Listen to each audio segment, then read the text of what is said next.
unanimous in their hate for me, and I welcome their hatred.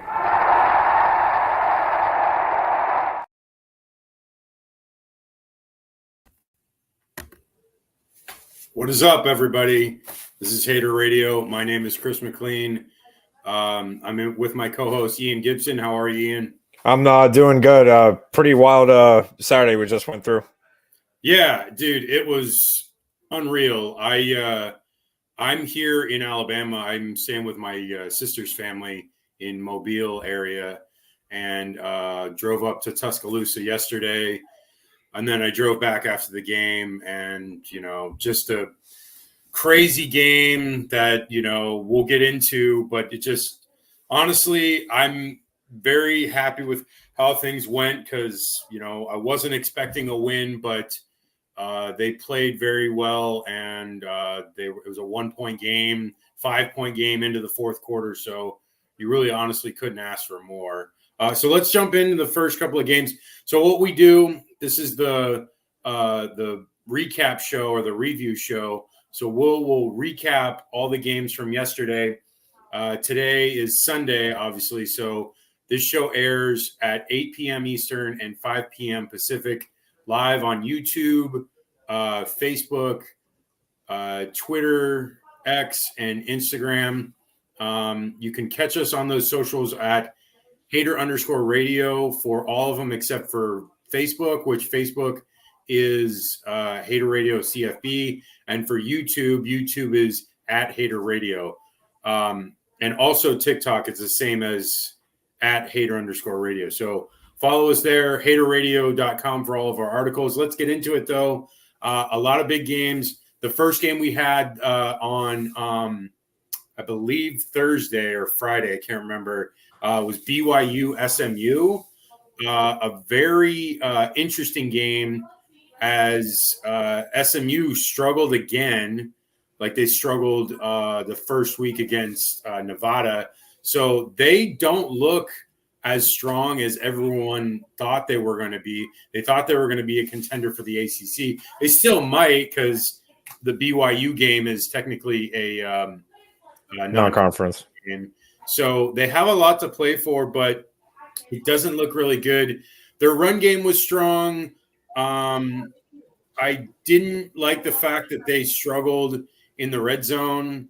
That has to change if they're gonna look to try to challenge the better teams of the ACC. BYU didn't really impress me much either, but they did enough to win, and they won 18-15, so that's all that matters. It was a lot of field goals. What your thoughts on this game, Ian? Yeah, for you hit the nail on the head with SMU. There were way too many empty opportunities. Not really empty, but there are times where you need to, in the red zone, you need to score, and they just couldn't get it done. Once they crossed the 50-yard line, the play calling went to way too conservative. They relied too much on the run. And I get Jennings wasn't, maybe the go-to guy through the air. I know he threw a pick, but you got to find a way to just spread them out. You got to give your guys more space because it became very predictable to the end, and they hit, field goal after field goal after field goal. And there's times where it was, you have to convert on that 3rd and 4, and you have to, make it into the end zone when you're inside the 20. And SMU just flat out didn't. They looked very anemic. It was a repeat of the Nevada game. They looked like they overlooked BYU, which I don't know why. BYU was not as, they weren't as favored over as BYU as they were Nevada. So this is becoming a trend that they're going to have to snuff out quick before ACC play really gets going. They like you said, they still have a shot. I know they played TCU this week. Throwback to the Conference USA rematch there. Yeah. There's a lot of work to be done. Yeah, and there were aspects that I liked about SMU. The run game looked pretty strong, which, that goes a long way to winning a lot of ball games if you're able to run the ball effectively, and which sets up the pass pretty well. So if anything they can take from this game, that they're going to be able to run the ball, and the guy Jennings, he was all right, but maybe there's more to be desired there. Who knows? I don't know if they have a better backup or they're just going to run with Jennings, or who knows. But let's move on. A crazy game, Arkansas, Oklahoma State. What a crazy finish. I was watching this game. I didn't realize, because I didn't start watching it until like the fourth quarter, but Arkansas was in control of this game almost like 90% of the way through, which I'm amazed that Oklahoma State even won this game. And they probably shouldn't even have been in it, considering how well the quarterback for Arkansas, Green, was playing. I know they lost KJ Jefferson and they were all worried, but Green is a stud, and he's effective at running the ball. He was accurate and found open receivers, and they moved the ball quite well with him. They just made a lot of mistakes, a lot of turnovers that led to points for Oklahoma State. It's a shame that they had to lose this game because they played really well, but their defense, I will say, their defense wasn't as strong in this, and that's really what was the issue here, because the defense really let them down and allowed Oklahoma State to make all those plays. And that one tight end reception for like 70 yards or whatever it was, like, that can't happen. You can't leave a guy wide open like that. There was no one on that side of the field. Like, you can't leave a side of the field wide open. It's just ridiculous. But your thoughts on that game, Ian? Same thing. Arkansas, they should have won that game just flat out. I think they almost tripled Oklahoma State's total yardage. Somehow they found a way to let it slip through their hands. And two things that I pointed out is that once it came down to crunch time, the defense, as you said, everybody was playing middle field. They weren't playing behind them. At that point in the game, it was 21-7, I think, when we were going into the third quarter. Or 21-13, something like that. When you're in the fourth quarter and OK State, they have Bowman, who's a veteran, and you've been stuffing the run game with Gordon. They did a fantastic job with that. Yeah. But they were so focused on the run. There's a time where you got to realize, look, this team is in a passing situation. You need to put in your dime package, not have as many linebackers out there, and you have to play what's in front of you. Block some passes, deflect them, try to get a pick, something like that. And they just didn't. There's so many times that they were dead in the water, and OK State, Bowman threw it up there, and he found a guy wide open, behind the linebackers. Right. So that was really what killed them. The other one too, I'll make it quick, was when it was it was a new ball game. Oklahoma State tied it, or they're going back and forth. So many times you were doing so good spreading them out on the in the passing game and then hitting them with the run. Yeah. So the outside was working. In up the middle, it was not, and Oklahoma State stuffed them multiple times, and they kept going back to it. So play calling was very, very poor towards the end. Yeah. Somehow it's a shame because Arkansas should have won this game. They dominated them in every facet besides turnovers, and it killed them in the end. Yeah. Okay, moving on. Texas, Michigan. I can't remember who we picked in this game, but I'm almost positive I picked Texas to win this one big. I got Texas. Yeah, I just had no faith in Michigan. They looked really bad against Fresno State. They, allowed that quarterback to throw for over 300 yards. And Quinn Ewers is, miles better than that guy. And no offense to him, it's just the reality. And, the fact that they have lost so much, they only had 2 returning starters on offense, it's huge. And so they struggled. They couldn't throw the ball. They couldn't really run the ball that well. They struggled on third downs. The quarterback threw several interceptions. Yeah, Warren, I think he threw. Yeah. Yeah, and Quinn Ewers looked great. Quinn was amazing out there. Who killed it for them was their tight end, Helm. Yeah. And he had a huge game, a touchdown, several big catches. Their running back blew for Texas, considering they've had those injuries. looked really well. He was making a lot of plays. It was just they were up 31-6 at one point. Like they were just dominating Michigan, and Michigan ended up scoring a late TD. But yeah, it was honestly Michigan is going to lose at least 4 or 5 games. It just seems likely. They have a really tough schedule. And then this Texas team is for real. And I highly expect them to be one of the 4 first-round buys coming into the playoff selection. But your thoughts, Ian? Yeah, this game kind of went the way I thought. It's just Texas was the better team. Michigan, with all those guys they lost, you could see they didn't have. It's very similar, this Michigan, to how I saw Florida State, is that when you don't have the chemistry with these guys, a lot of these guys are starting their first games this season. It has an effect, and Texas has a lot of guys returning. They know what's going on. They're good in the system, and that was the difference. The other thing, this was the big one. You mentioned third downs. Texas, Michigan couldn't get Texas off the field. They had so many third downs, and it would be like 3rd and 7+, and they could just, Ewers would find the open receiver. He had all the time in the world and would be able to convert. Texas had their way with Michigan, and obviously Michigan was at a loss. They couldn't really find any effective way to get at Texas. Obviously, all these new guys, there's going to be a lot of growing pains, and this one was very painful. But Texas wins convincingly. To me, they're my number 2 team in the country right now. Yeah, I really like them too. I'm really impressed with them. They're solid in every facet of, special teams, defense, offense. They're just a really, really good team. Okay, Kansas State, Tulane. This was a really good game as well. There was quite a few. It was this game, the Arkansas game, and the Boise State game, Oregon game was a lot of crazy back and forth.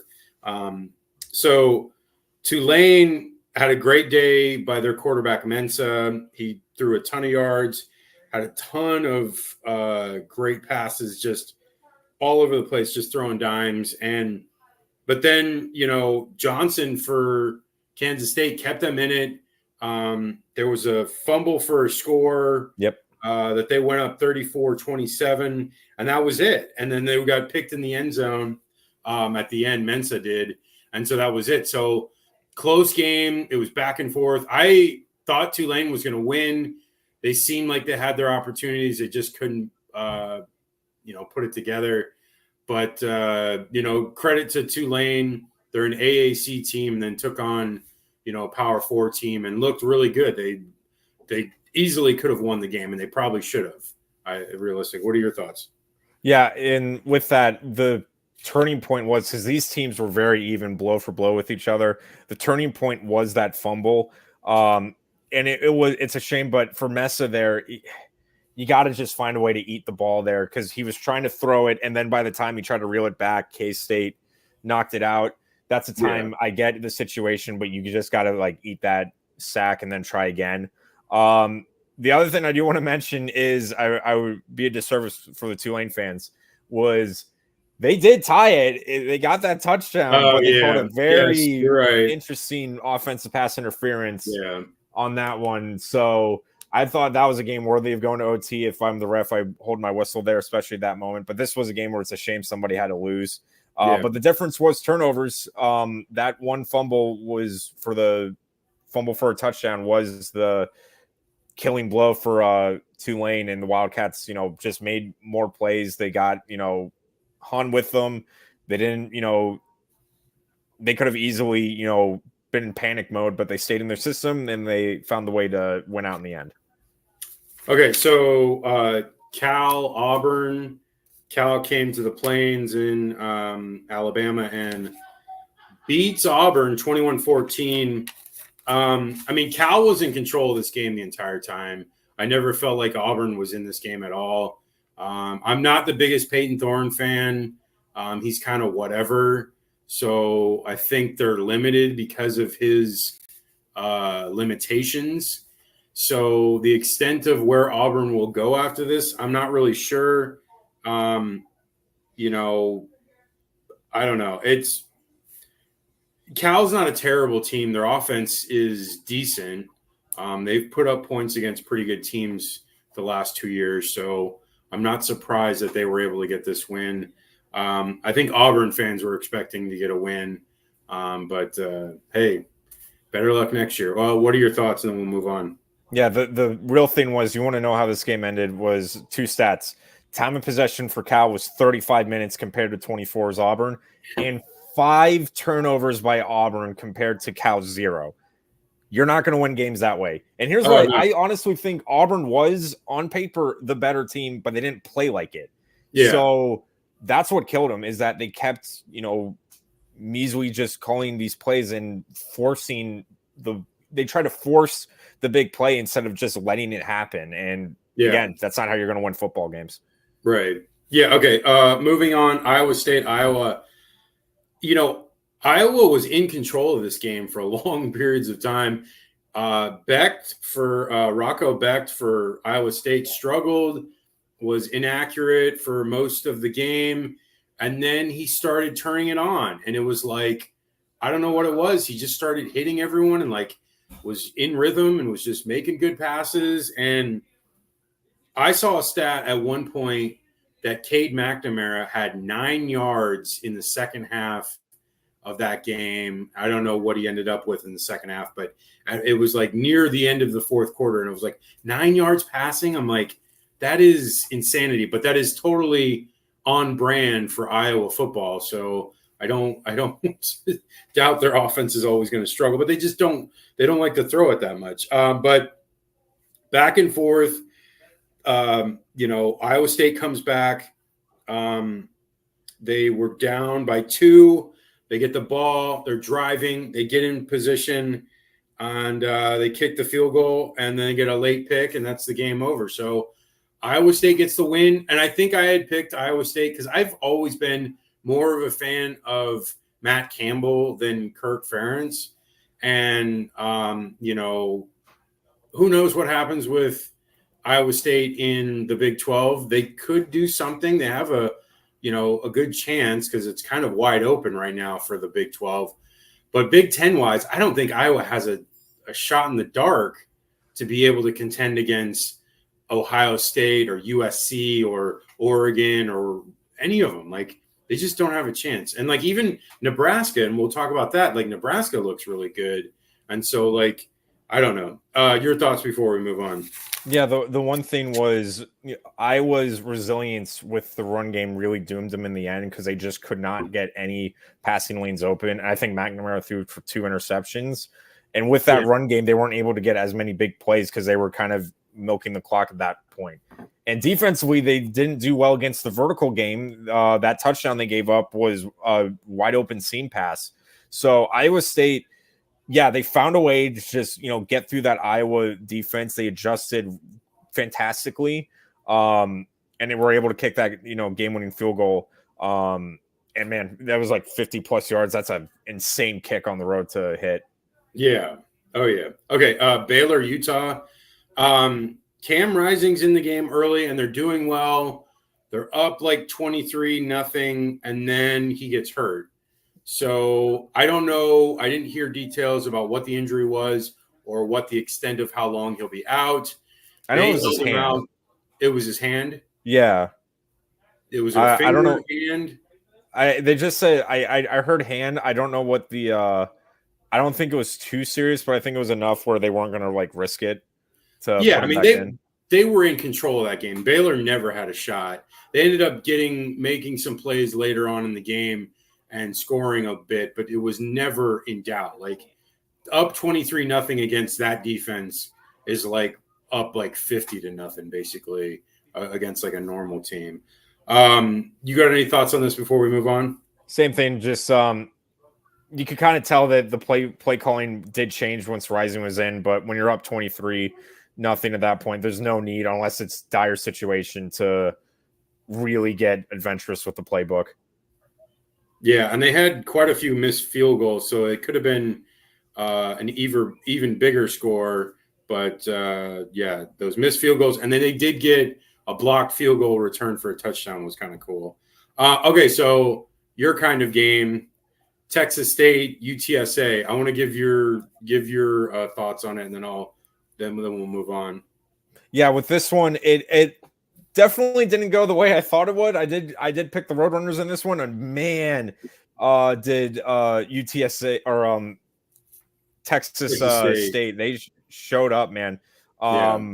They had it shows. I thought the defense, especially with how poorly they played the week before, was going to struggle, but man, they just shut down any of that option attack that UTSA is known for.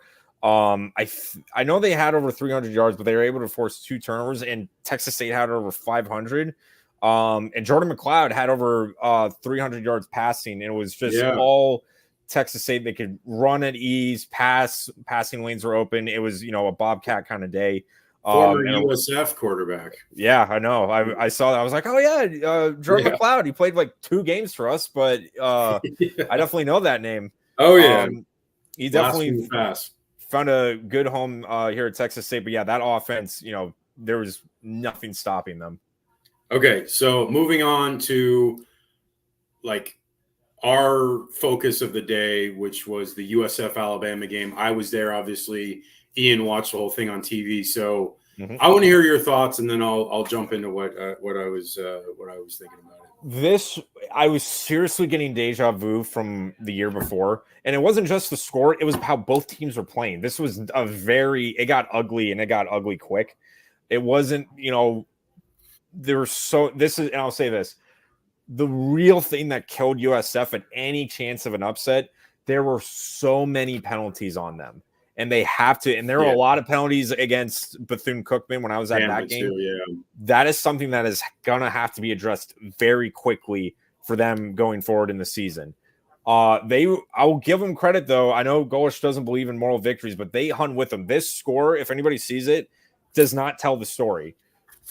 Bama was begging to lose this game. They committed 3 turnovers, I think, on the whole game, and USF took advantage, they took advantage in that sense. They were able to jump on them and take advantage of the chances for the turnover, but they didn't get enough points off of those turnovers. If they get a field goal or another touchdown off of that, it's a whole new ball game. Oh, yeah. And really, Bama didn't start clicking until it was like the last 6 minutes. Last 5 minutes. Of the game, and at that point, you could tell USF's defense is gassed. They were done. Yeah, and I can't blame them because there were so many 3 and outs by USF. And I'll give credit to Bama; they did a very good job on their scheme. They knew the target for USF was going to be, how well Byron Brown is going to do, and stopping the passing lane. They did a good job covering Sean Atkins. He had, I think, 4 catches the whole game, and Brown just had to make a lot of plays on his own. He definitely did a good job not forcing it, but there was only so much you can do with him. As great as a player he is, he just not enough to beat a Bama team like that by himself. All in all, USF, I get the score is bad, but it's not, they played much better than the score says. They're just penalties have to be addressed and taking advantage of the turnover opportunities when they can. Yeah, I mean, it was a 5-point game with not very much time left in the fourth quarter. So, and USF had their opportunities. They had the ball with the score being an 8-point game and inside a goal to go situation, and they couldn't score a touchdown. And that's honestly because if they score a touchdown right there, that puts a lot of game pressure on Bama, and you never know what could have happened there if they may have even gone for 2, and then it would have been a tie game. So who knows? I loved it. I had such a blast. I parked right on University Boulevard and was right next to the Publix. It was great, so I was able to go, and I got a lot of footage, and we'll show you guys the footage probably in a couple days as I put something together. But it was a lot of fun. I went to the USF alumni tailgate, got some footage there, went around all around the stadium and the campus and just got some of the tailgate for Bama and all kinds of stuff. I got us the Bama buses came into the stadium. Alabama at Bryant Denny, they have like how the stadium like goes down. It's open, so you can walk out into this area that's in front of the seats and in between the field and the players, or I mean, in between the players and the seats is this area that people can walk to. And not everyone does it because whatever reason, people just don't like doing it. Most of the younger people like to do it because it's fun. It's like a, festive environment. And I liked it because you can you're like right there, like being able to see the game. It's kind of obstructed because the players are in front of you, so you can't tell everything. But it still was really cool. The stadium's awesome, like the lights and everything.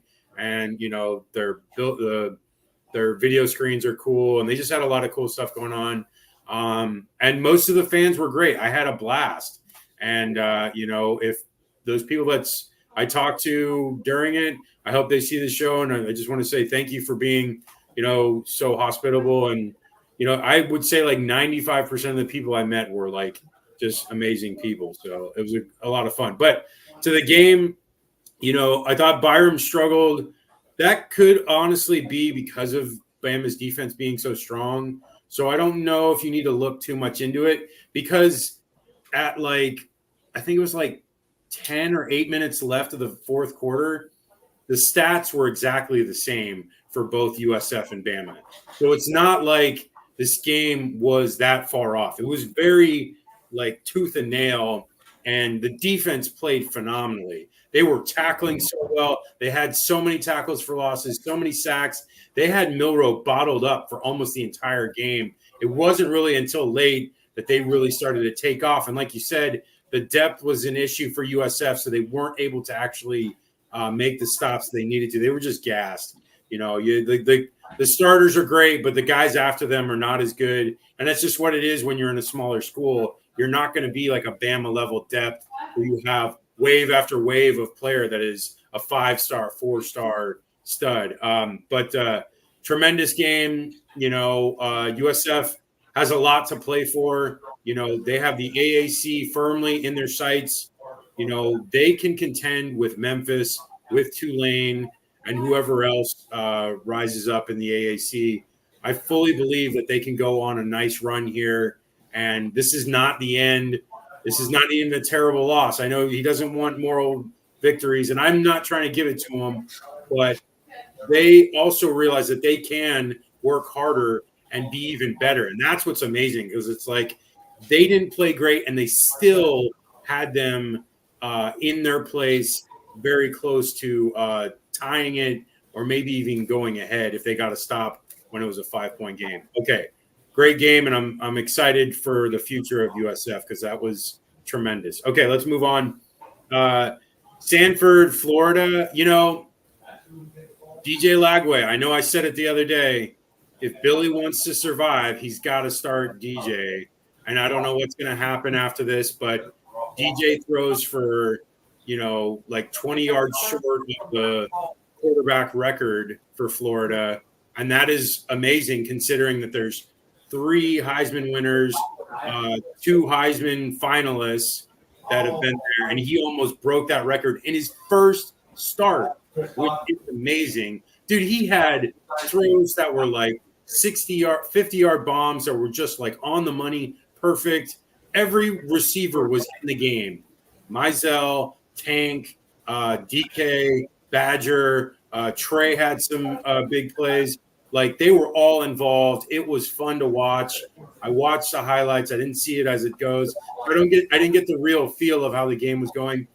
Defense did solid enough because obviously Sanford is not very good, but I really feel like they need to go with DJ if they want to win more than 5 or 6 games this year. And I think they can if they go with him, but it is up to Napier at this point. And I love Graham Mertz. I am a big fan of his. But I feel like, football is a meritocracy, like the guys at Gator Nation Football Podcast like to say. And it's true. The best players have to play. You cannot play guys that are not good enough. And it's not a slight to Mertz. It's just that DJ is that much better. He is probably the best potential quarterback that we've ever had. Like the ceiling is like literally stratospheric how good he can be. And it's already just one game. Your thoughts, Ian?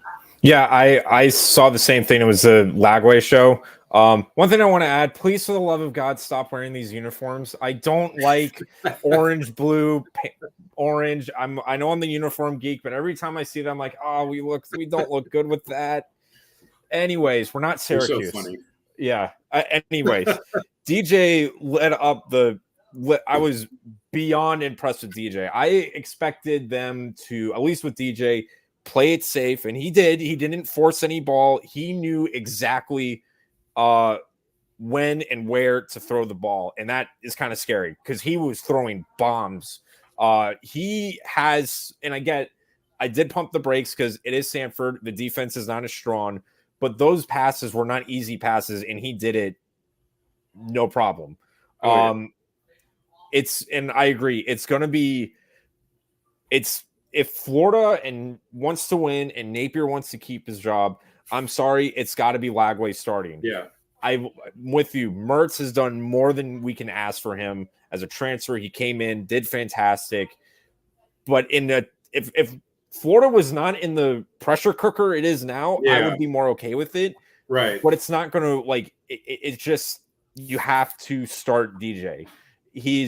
Brings something that Mertz just doesn't, frankly, and it's not his fault. It's just DJ is that kind of guy. He has it. Like whatever it is, DJ has that. Like because he's taller and bigger than Patrick Mahomes, but like he makes plays like Patrick Mahomes, and that's scary. Like, he's fast, he's big, like this kid could be, I don't even know. I don't know. Like, this is what I'm trying to say. Like, and this is why it's not even worth going back to Graham, because we know what we have in Graham. He's a 5 to 7 win guy on this team. That is his ceiling. And there's nothing wrong with that, whatever, at smaller schools. This is Florida. You're trying to win championships. You do not keep your job if you do not win championships. So this is what Billy has to do. It's just the reality. Do you have any more before we move on? The only thing I'm going to say is if Billy needs any more case in point of why he should start Lagway, there's a reason Mullen only lasted because he would start Emery over AR. Yeah, it's the same thing. I looked at the article I wrote the other day, and it really was, Mullen he so pig-headed, and you cannot be that as a coach. You have to,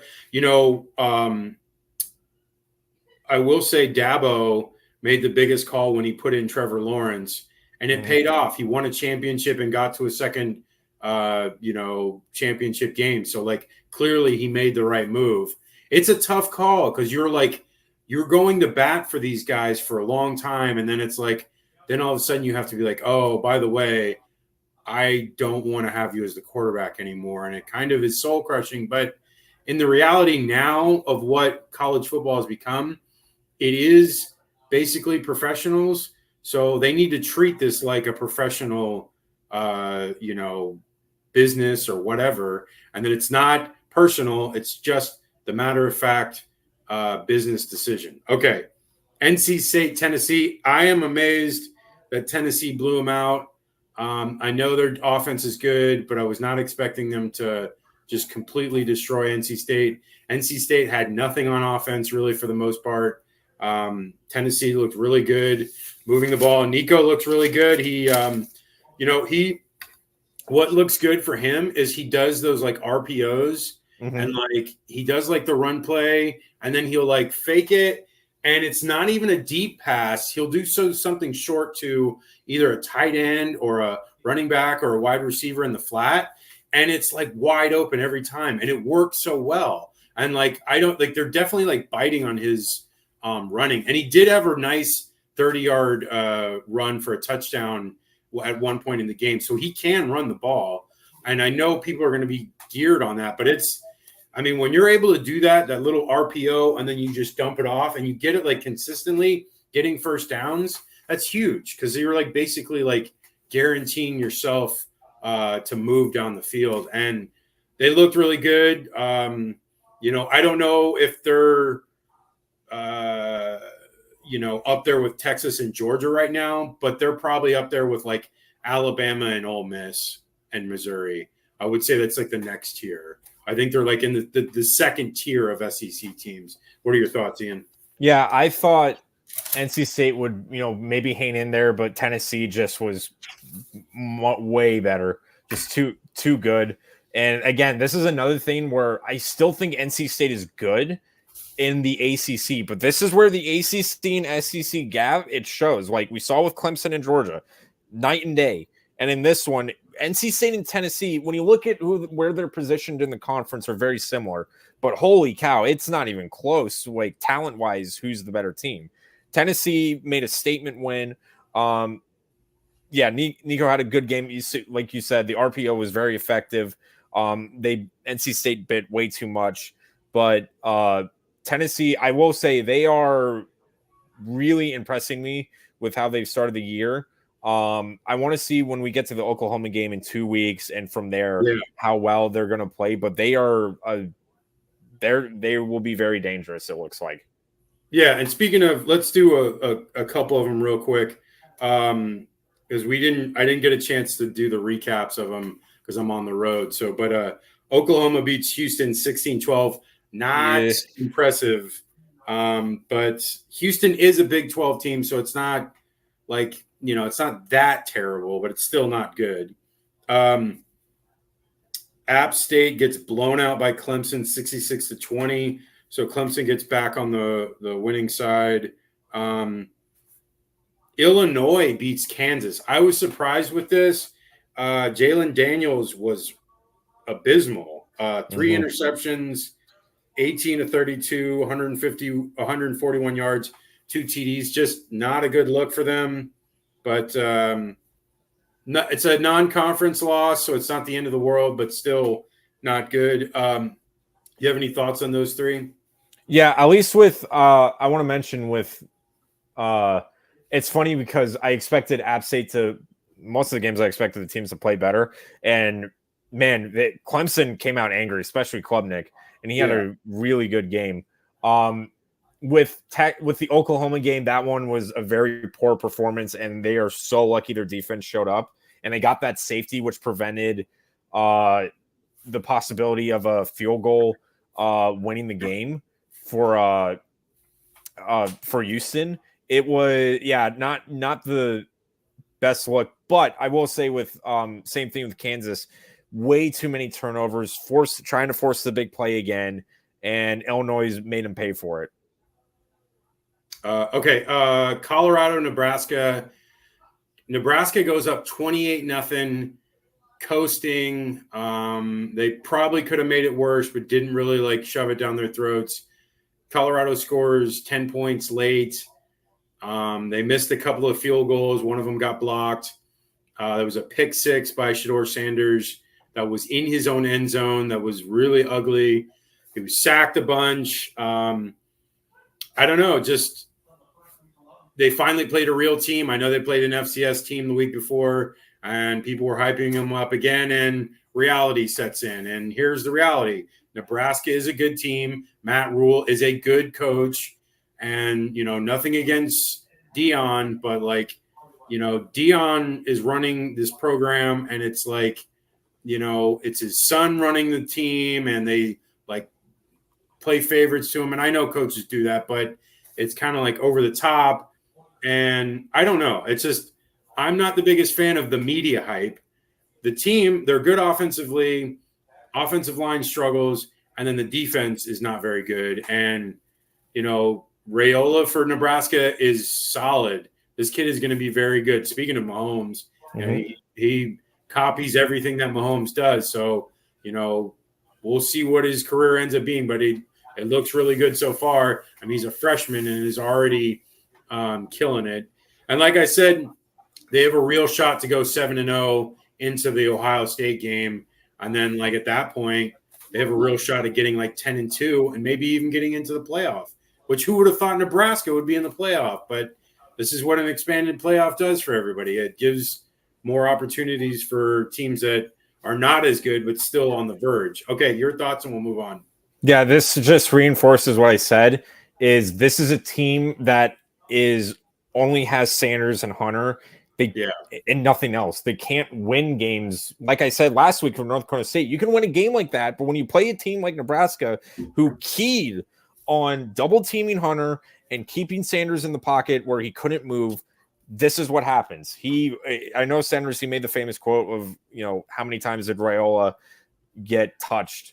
But he had a point. He doesn't have an offensive line, Sanders. That's why he has to keep running. And when Nebraska keys on that, there's nothing Colorado can do. So it's the same thing where Nebraska just found the weakness, took advantage of it. As good as Sanders and Hunter are, they can only do so much with, quite frankly, a very, at best, mediocre team. Yeah, and I'm just not impressed with this team, and I don't think I ever will be. But that's just my opinion, and I'm not trying to be a jerk about it. I don't think they're good enough to compete on a high level, and they may get to a bowl game, but they have a tough schedule, and I don't think they will. Okay, so Oregon, Boise State, probably the best game of the day. Back and forth, a lot of crazy big plays. This Boise State team came to play, and the running back for them, Genty, 192 yards, 3 TDs. He had a super long 70-yard run. They were up 27-0. Not 27-0, 27-20. And then, they tied it at 27-27. And then they went up 34-27. And then on the ensuing kickoff, Oregon gets a return for a touchdown. And they had a punt return for a touchdown earlier in the game as well from Tez Johnson. So 2 huge special teams plays. And then Dylan Gabriel, solid in the game, had a few mistakes, fumbles, but led the team down the field, had a last-second field goal, hit it, and they win, and it was short. So there was like a no-brainer, like it was going to go in. So 37-34, Oregon wins. A struggle. I like this Boise State team, so expect a decent season out of them. But Oregon, 2 weeks in a row, struggling, not good. Your thoughts before we finish up? Same thing. It's Oregon can't keep playing these type of games, and they need to find their playmakers, and they haven't. They are winning these games, but you have to be more convincing with it. As good as Boise State is, they should not be giving you a scare this late in the fourth quarter and having to kick a game-winning field goal with the threat of overtime. Defensively, I think this is where it's going to show. Where same thing. Last week it was the offensive play calling of Oregon, where they just couldn't get any pass more than 5 or 10 yards. This week, defensively, they couldn't stop the run. So now there's a lot of teams looking at the tape on this one, and they're finding weakness in the Ducks, both defensively and offensively, to make them one-dimensional. So with Oregon, they're going to have to adjust quick, and they have to start playing better just overall. They have to play better on all facets for the rest of the year. Yeah, okay, so we're going to move on to the last thing, and then we'll end the show. USC beats Utah State in the Coliseum 48-0. It's the first shutout since 2011. Shout out to D'Anton Lynn, the DC, doing exactly what I thought he would do, and his trajectory is through the roof as well. Expect him to get a head coaching job sooner than later, probably after this year, because he's a star. He knows what he's doing on defense, and he knows defense very well. His dad was a defensive back for the Denver Broncos for a long time, and a head coach in the NFL as well. So the kid is very good at what he does. And they didn't really do much on offense. Miller Moss had 200 and something yards, but they didn't really put the pedal to the metal. It's kind of like one of those games where it's who cares? They're going to win. Plus they're setting up. Their schedule for the next couple of weeks are getting tough. So they have games against Michigan, in 2 weeks. So in Ann Arbor. So, they're definitely, going to get tested. And then they have Wisconsin coming to LA. They have Penn State in LA, and then Washington later in Nebraska, UCLA, and Notre Dame. We didn't even talk about Notre Dame losing against Northern Illinois, which, they were number 5. I didn't even realize Notre Dame was number 5, but they lose the last, at the very end to Northern Illinois. But USC wins, so expect good things from them this season. I'm really hyping them up because I think they're going to do well. But, yeah, Notre Dame loses. We haven't done like a Heisman thing yet, but we'll probably do something in the next little bit. I don't think anyone's really like took the reins yet. There's been a lot of good people, but not like 3 or 4 that are like, besides like maybe, I don't know. I can't really say. I think they're all over the board. We'll talk about that later, but that's the show. You can reach us at Hater_radio for X, Twitter, Instagram, Threads, and TikTok. For YouTube, it is at Hater Radio. For Facebook, it is Hater Radio CFB. Ian, what are your socials? Yeah, Twitter, Instagram, and YouTube are all at G_Gator_G. Yeah, follow us there. Like, subscribe, comment, do all the things. Follow, help us out with the algorithm. Get us, moving that way. We appreciate all the people tuning in. We have over 400 subscribers on YouTube. We started at 200 to start the season. So already within 2.5 weeks, we're already 3 weeks. We're already into doubling up what our subscribers are. So we like the movement. We're happy. You can also check out our articles on haterradio.com. That's the show. Thank you, everyone. And we'll talk to you on Wednesday, 8 o'clock p.m. Eastern, 5 p.m. Pacific. All right. Take care, y'all.